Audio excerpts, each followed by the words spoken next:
Tá, beleza. O microfone não tá lá essas coisas, então talvez o som fique meio baixo. Tá, então vamos lá. O que tem aqui nesse código? Primeiro, esse Axios. Eu vou transformar isso aqui no HTML para você poder ver ele funcionando. Então, tu abrir o VS Code aqui. Nova janela. Vou criar um arquivo. Eu vou salvar ele numa pasta. Vou jogar aqui no meu desktop.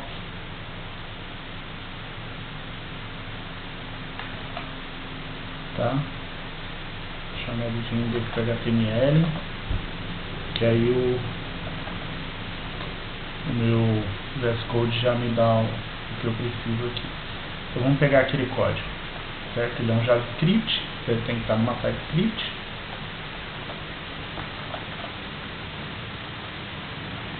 Certo? E vamos botar o código aqui.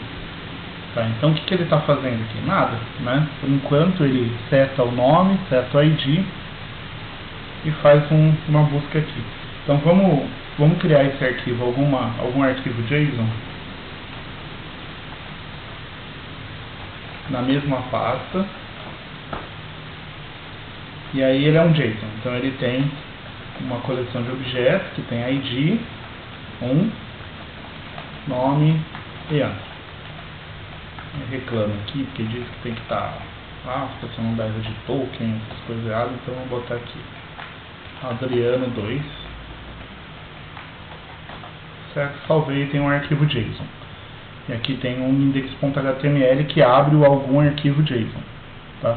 Como eu estou usando o Axios, eu preciso que o Axios esteja incluído no projeto, então eu venho aqui, existe uma versão para você usar Axios sem você precisar instalar ele usando Bower, npm, né? Então vamos pegar aqui um package ou JS Deliver e vamos colocar aqui. Então vou colocar ele aqui, tá? E eu quero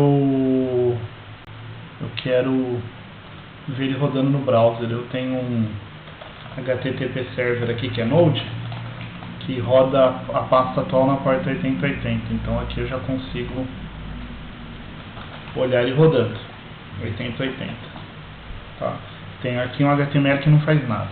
Se você olhar, ó, ele está dando um erro aqui já, está dizendo que res.found is not a function, porque ele já está chamando o Axios lá, tá? Vamos olhar aqui no network, vamos dar um atualizar na página. O que ele fez? Ele chamou o localhost, ele chamou o Axios, que ele carregou, né, que é a nossa tag, essa nossa tag script que carrega o Axios, e aqui ele já executou buscando o arquivo JSON. Tá vendo que ele já buscou o arquivo JSON? Tem até o preview aqui dos objetos que tem, do retorno, Leandro e admin, tá? Ele está dando erro, e aí a gente tem que entender por quê. Primeiro eu já vou te mostrar aqui um detalhe. Você falou da error function, né? Então, como funciona uma promise, né? Uma promise ele é um objeto literalmente chamado promise, tá? Ele até tem uma interface que você implementa, e esse objeto promise ele tem dois métodos, o then e o catch, por padrão. A promise, quando você gera esse objeto, você tem que passar para ele qual é a função que ele vai chamar quando ele terminar e qual é a função que ele vai chamar quando dá erro. Esse método then que tem aqui e o método catch, que a gente passa aqui, na realidade são métodos do objeto promise. Então, o Axios te retorna uma promise. Essa promise ela tem um método then que retorna ela mesma, ou seja, retorna uma promise, que tem um método catch que retorna uma promise. Então, quando você chama esse método then, você está passando para ela uma função de callback, uma função que vai ser chamada quando o método then for executado.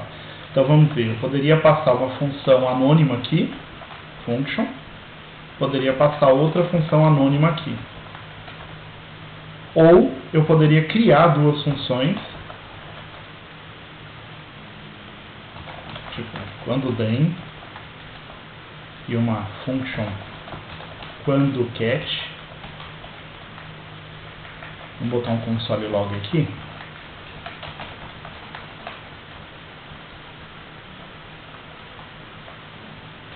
E eu poderia criar literalmente a função e passar ela aqui. Vamos dizer que eu quisesse usar a função em mais de um lugar. quando then e quando catch. Tá? E aí existem os parâmetros, né? Por exemplo, o then sempre passa ao resultado da conexão. Então vai ter um res aqui, eu posso passar qual foi o res no console, e aqui sempre retorna um ERR e eu posso passar qual é o ERR aqui. Então se eu rodar isso, provavelmente já funciona. Ó, quando then, então ele chamou o then. E o then tem um data, que é exatamente os dados. Por que minha função deu erro? Porque eu olhei o res e não o data, o res.data. Então eu tenho um data aqui. Então, por exemplo, eu poderia vir aqui e colocar que eu quero o res.data e rodar, e eu teria a minha coleção com os dois itens lá do arquivo JSON.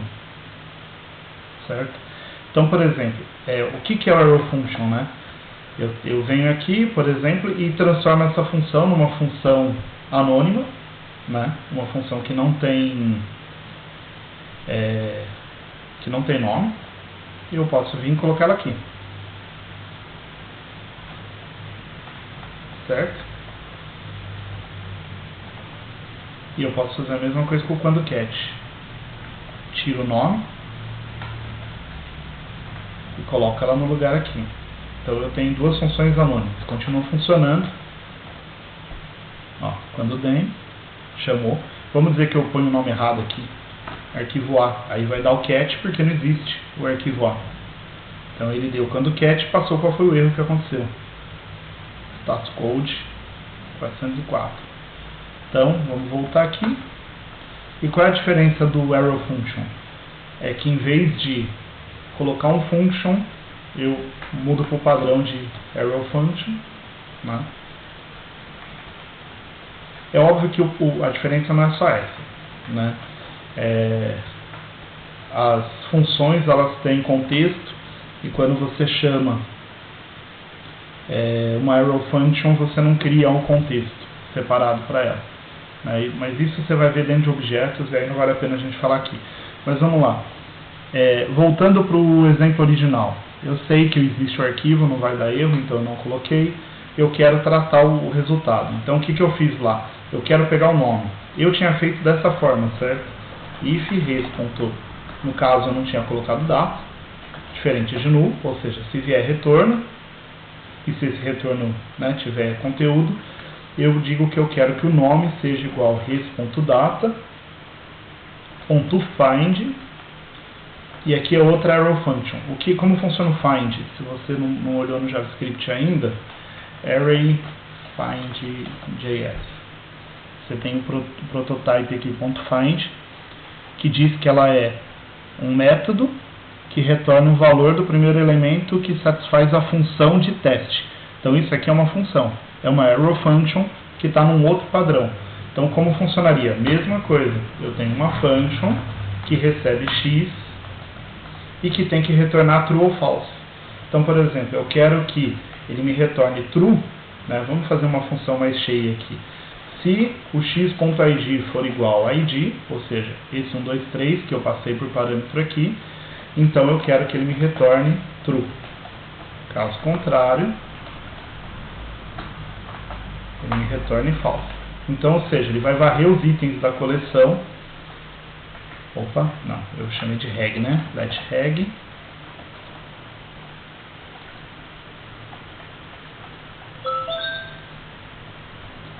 Console.log reg.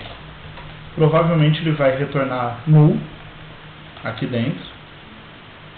Vamos ver aqui. Undefined, quase a mesma coisa, né? Porque ele não achou ninguém cujo ID seja 1, 2, 3. A gente não colocou um ID 1, 2, 3 aqui no JSON. Então vamos colocar o ID 1. Agora ele vai me achar um objeto. Olha lá, ele achou o ID nome. Vamos colocar o 2. Tá? O arrow function que retorna um valor diretamente, ela tem um padrão diferente. Ela não precisa ter a chave do corpo. Se você retorna um valor, você já pode fazer isso diretamente aqui. Então, por exemplo, eu sei que ele vai retornar true sempre que for igual, então eu não preciso do if. Eu poderia vir aqui e fazer assim, certo? E ele ia trazer também. Então, como ela já retorna um valor direto, eu posso vir aqui e trocar o corpo todo por esse padrão. Quando só tem um parâmetro também não precisa do parênteses, então você pode reduzir. Então, por exemplo, aqui também não precisa do parênteses. E aí a gente reduziu o arrow function para uma linha. Então aqui eu retornei o registro de dentro de data, que o ID é igual ao ID que eu passei aqui. Tá? Aí beleza, até aí, vou botar outro if, né? Se reg, ou seja, se retornou, então nome igual reg.nome, certo? Então se eu vier aqui, colocar nome, ele vai me trazer o nome Adriano. Se eu trocar o ID, ele vai trazer Leandro, certo? Aí entra o outro problema. Isso aqui é assíncrono. E é aqui que as pessoas se enrolam. Que elas fazem tudo isso aqui, e aí depois elas vêm aqui e faz assim, ó. Nome pode ou não ter sido preenchido aqui. Depende de se isso aqui já passou. Então, esse cara, ele te retorna uma promise. Você tem que esperar essa promise retornar para poder utilizar o nome. Então, se você usar o nome aqui, provavelmente vai vir vazio. O nome existe aqui dentro. Ele não existe lá fora. Vamos dizer que eu sei que vai ser rápido, ou que eu vai demorar para usar o nome. Set timeout, né? Vamos botar um timeout aqui de 1 segundo, e depois eu vou imprimir o nome. Para dar tempo dessa função rodar antes de eu imprimir o nome. Vamos ver o que acontece? Leandro. Então agora o nome está preenchido. Por quê? Já deu tempo dessa promise retornar. Esse é o maior problema de quem trabalha com assíncrono. Porque a pessoa não entende que isso aqui não é sequencial. Esse then não está acontecendo agora. Existe forma de fazer isso acontecer? Sim, no JavaScript agora existe o operador await, existe função assíncrona que você pode mandar esperar. Isso normalmente não funciona no browser. Né? No browser você costuma ter que usar os then, os catch, ou, por exemplo, essa função Axios, se eu não me engano, ela também existe no método usando um callback dentro dela. Não tenho certeza não, mas deixa eu olhar aqui. Eu acho que ela existe. Não, Axios config, Axios URL /config, não, ela não tem opção de callback. Mas algumas funções têm callback, algumas funções... vamos dizer que eu quisesse criar uma função assíncrona para mim. Então vamos dizer que eu quisesse criar uma função chamada preenche nome, que ela vai receber o ID e ela vai receber um callback. Tá? E ela vai fazer alguma consulta e ela só vai me retornar o nome 1 segundo depois. Então, por exemplo, vamos simular aqui como se ela estivesse fazendo essa função depois. Né? Vou pegar esse callback daqui. Vamos botar ele aqui. Então, 1 segundo depois, ela vai chamar a função callback, passando o nome, Leandro. Ok? E aí eu quero chamar essa função. Preenche nome. Como que eu usaria essa função? Preenche nome, o ID, e aí aqui eu passaria uma função de callback, que vai receber o nome por parâmetro, e ele só vai ser impresso na tela quando ele voltar, quando a função for executada 1 segundo depois. Vamos comentar isso. Deixar só o ID, porque eu vou usar.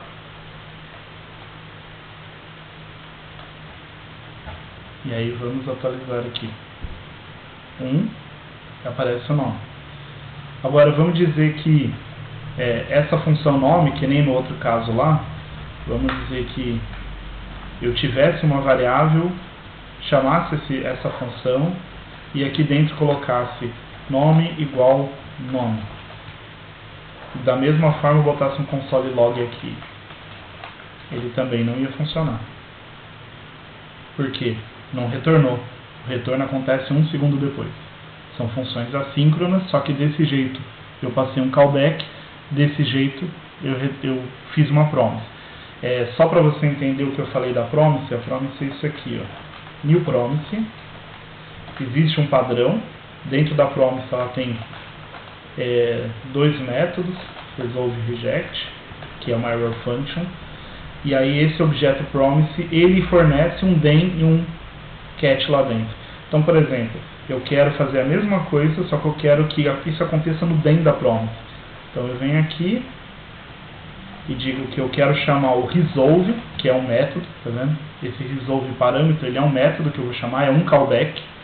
Esse callback vai ser chamado no den, esse callback vai ser chamado no cat. Então, por exemplo, eu quero que 1 segundo depois ele chame o resolve.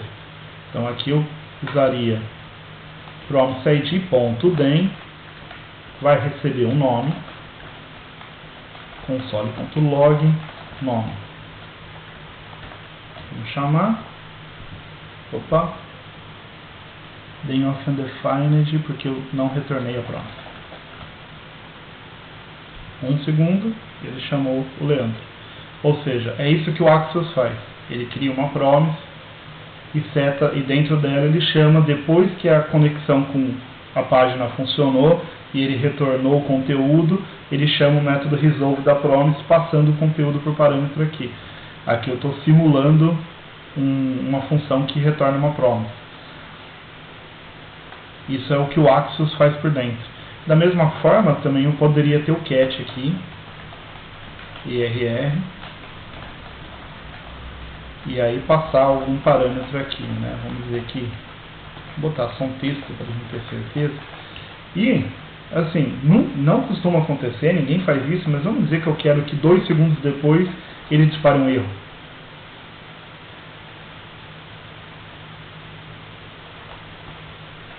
Normalmente eu se dispara um ou outro, mas se eu quiser fazer, eu posso.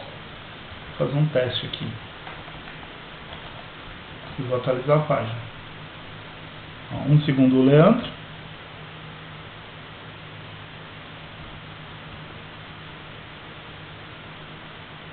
Ou será que não funciona? Talvez a promise seja considerado como terminado caso você chame o resolve. Não dá para chamar os dois. É uma informação que eu não tinha. Mas beleza. Entendeu, né? Tipo, internamente o que acontece dentro do Axios e de qualquer um que use promise é isso. Ele retorna um objeto promise, e aí quando você cria o objeto promise, no constructor dela você tem que passar uma função que diz para ela que recebe qual é o resolve e qual é o reject. E aí quando você chama o resolve, a promise avisa a função, o objeto, que o den foi disparado. Então ele chama esse método aqui, que é o método do den. Então é isso. Tipo, o que nós falamos aqui? Qual é o problema maior de assincronismo? O fato de isso não ter acontecido. Então você não poder usar essa informação aqui fora, a menos que você esteja monitorando a conclusão da promise. Isso também existe, tá? Peraí.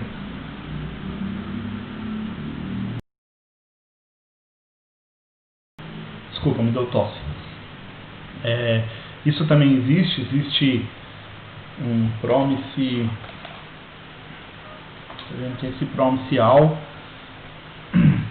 que é assim, quando você cria várias promises, você pode passar todas elas por parâmetro por promise all, e ele fica monitorando todas as promises para te avisar quando todas terminam, e aí você pode, vamos dizer que você não queira fazer uma chamada só. Até perdi aqui o projeto. Vamos dizer que você não esteja chamando o preenche aqui uma vez só. O preenche, como eu te falei, ele te retorna uma promise, né? Então vamos dizer que você tem uma promise 1 igual preenche, né? Uma P2 igual preenche,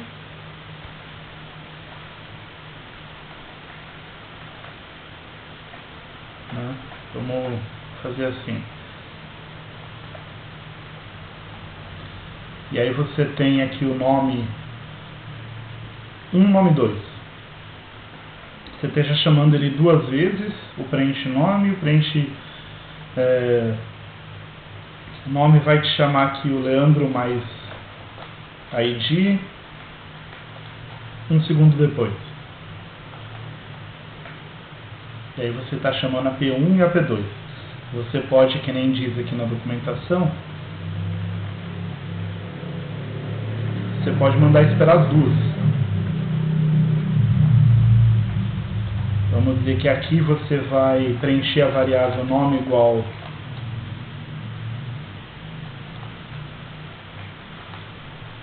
dizer que a gente tem nome 1 e nome 2. Né? Eu renomeei ali, mas não era necessário, já que eu tenho nome 1 e nome 2. Então, nome 1 e nome 2. Tá? Se você der um console log aqui, nome, comentar isso, deixar essa promessa resolvendo um segundo depois, certo? Esse ID eu não estou usando. Não, estou usando sim, mas vamos botar aí fixo aqui, porque eu quero chamar duas vezes com IDs diferentes. Então vamos chamar o que acontece, para ver o que acontece. Um segundo, Leandro 1 e Leandro 2, certo? Mas eu não quero pôr esse console log aqui, eu quero fazer alguma coisa, eu quero que alguma coisa aconteça depois que os dois terminem. Então você pode vir aqui e falar que você quer esperar o P1 e o P2. Não fazer nada aqui.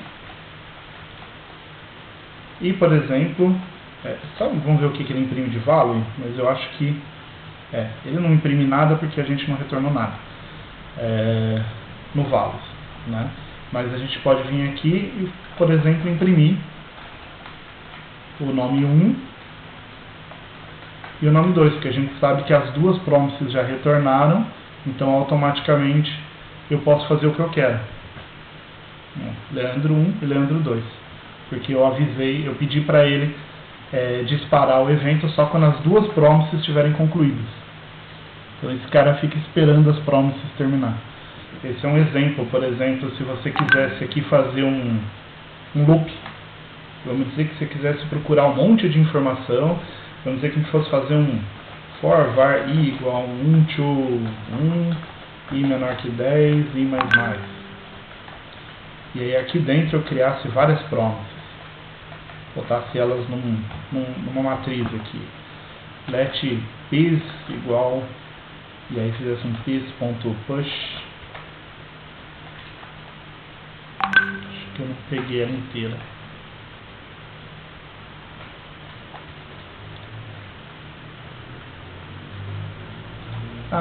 Eu vou saber todas, mas eu vou acabar...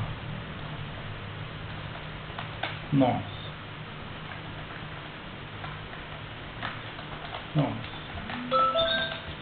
Então eu quero que ele faça um nomes.push de nome. E eu quero que pis.push de p. Ou seja, ele vai chamar 10 vezes a promise e aqui em vez de passar uma coleção montada eu passo pis. Então agora ele vai esperar um segundo e me retornar todas. O nome 1 is not defined porque eu não tenho que fazer isso. Console.log nome. Ó, me retornou uma matriz. Passou 1 em todos porque eu não passei aqui, né? E esperou todas terminarem e aí ele me trouxe o resultado de todos. Beleza? Então é isso aí.